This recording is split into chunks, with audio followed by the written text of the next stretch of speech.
And this is Ken Kraetzer in Washington, D.C. at the PACE Association for Customer Engagement meeting. And we have a chance to talk with the current and a former CEO of the organization, and Tim Searcy and Phil Grodzinski.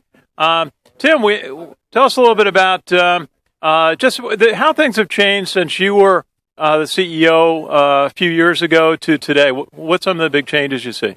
Well, the first biggest change has got to be the CFPB, the Consumer Financial Protection Bureau. The addition of a third agency into our overall regulatory schema is huge for us as an organization.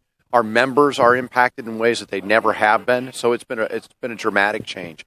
From the customer experience side, since I was the CEO, I would tell you that the change in the dynamic of the consumer use of multiple channels, moving from simply a phone-based approach to social media, to being able to be active in live chat, those types of things. We've really moved from being a one-dimensional association focused just on live voice to instead being a multi-channel organization focused on the customer experience. Those are big changes. And those are changes I would have to say have really happened under Phil's leadership and guidance, and he's done an outstanding job.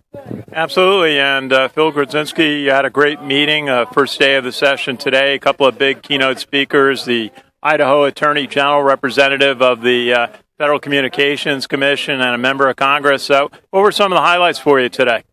Well, look, there's no doubt any time that you can actually get attorney generals as well as congressmen to come to your events, you've established credibility in the regulatory and legislative communities.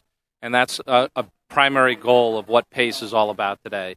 What we're trying to do is we're trying to balance industry best practices with all of the regulatory concerns. And what a better place to do that than Washington, D.C. with the congressmen and attorney generals.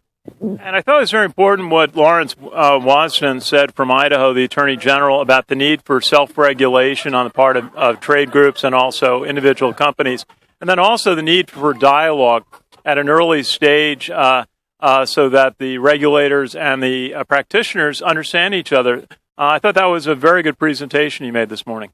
Yeah, there's no doubt about it. I mean, a lot of the legacy that Tim left behind was the ability for us to go out there and talk to these legislative officials as well as the attorney generals and to really communicate our message very clearly with these guys. The issue is that we still have a lot more work to do. To take the self-regulatory organization to the next level is going to take more of a partnership with these state communities, and this is something that we're going to continue to pursue as we go forward in the association.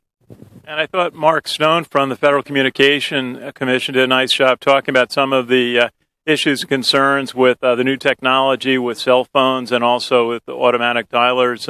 What are some of your thoughts on that, Aaron? I know PACE is spending a lot of time on those technology issues. Well, this is a perfect conversation for Tim. Tim is the head of the government affairs group for PACE. But between Tim and I, we've had a lot of exposure to the FCC. We have all sorts of petitions that we file as a result of the changes in the TCPA.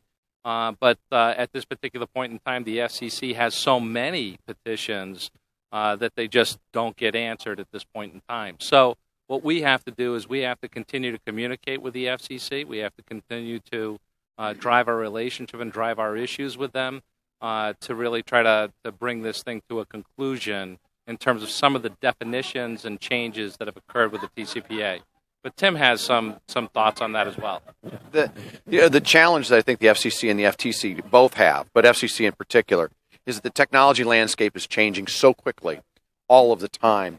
And they have a need, I think, appropriately so from PACE, to balance the legitimate business interests that we all have as practitioners and the consumer's interests. The difficulty is that the consumers can be very loud very quickly and sometimes without sufficient information. So when we're working with them on what's going on with technology, the first base level we have to work on, understand the technology and what it's capable of. And secondly, how we manage the technology. Good practitioners manage the technology. Because trying to manage those who are willing to break the law through trying to regulate those who are willing to keep the law is a poor solution. We need to recognize that the outliers are those who break the law. And enforcement is a better means than to simply layer on more regulation and more laws against those of us who are already trying to act within the best interests of the consumer. Absolutely, and you had a very distinguished visitor from Congress, Representative Emanuel Cleaver from Missouri. And one of the things that he pointed out, and I know that the PACE has been very active with, is just bringing jobs into the U.S. and call centers, and he pointed out the need for that. And I know there's been a couple of efforts to help veterans and military families with job programs from PACE. How does PACE work on programs like that? Certainly encouraging employment call centers domestically is a very important initiative. Well, we do three things that I think make the difference. Number one, we communicate with the bodies that can provide us with those kinds of employees. So all the military organizations in particular, when you look at those, and the disabled folks, et cetera, each one of those groups has a communication from us that says that there's a willingness, and we will help source actual companies that will provide positions. Two, we educate the companies about what the value is of bringing home somebody who's a veteran, putting them on their call center floor, or the advantages, sometimes even economic advantages, of taking those more hard-to-employ individuals and putting them into that environment. The third is we are constantly trying to secure training dollars that are going to help us give those folks the skills necessary to become part of our training, part of our community, the teleservices community particularly, but also for all the other channels, chat, etc. So we really are an outstanding place for your more difficult to employ individuals and from a wide variety of backgrounds. And we want to both accommodate but also recruit actively there. And part of it is raising your hand and simply saying we're willing to help and we want to be part of it.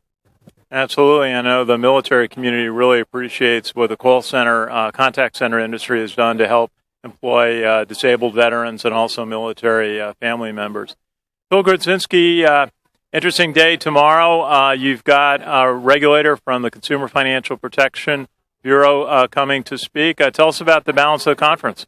We have two regulators, as a matter of fact, coming to the conference. We have the Consumer Financial Protection Bureau, and we also have the Federal Trade Commission. And the Federal Trade Commission is somebody that we've had long-term relationships with for probably the last 10 years.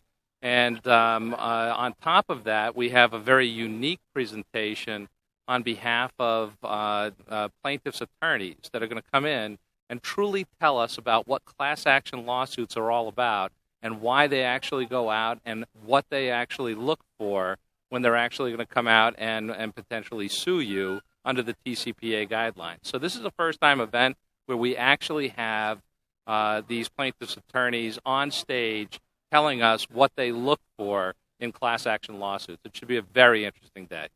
Okay, and Tim Searcy, I just want to ask you about your new company, iPaysetters. Why don't you just tell us a little bit about the services you offer? Well, iPaysetters is an organization that focuses on sales. So we do outbound sales, we do inbound sales, but we're focused on maximizing the profit that a company receives in their relationship with their clients, their customers. And so we do that right now in the United States, out of centers in the Dominican Republic, and in India as well.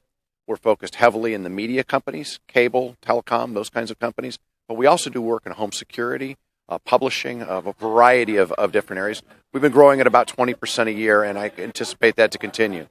That's great. Tim Searcy, iPaysetters. Phil Grudzinski, CEO of the PACE organization, Professional Association for Customer Engagement. Great to be here in Washington with our nation's capital just over our shoulder tonight. Thank you for putting together such a terrific meeting. Thank you, Ken, and we can't thank you enough for helping us in everything that you do, and we're looking forward to having another day and concluding on a high note. So this is great.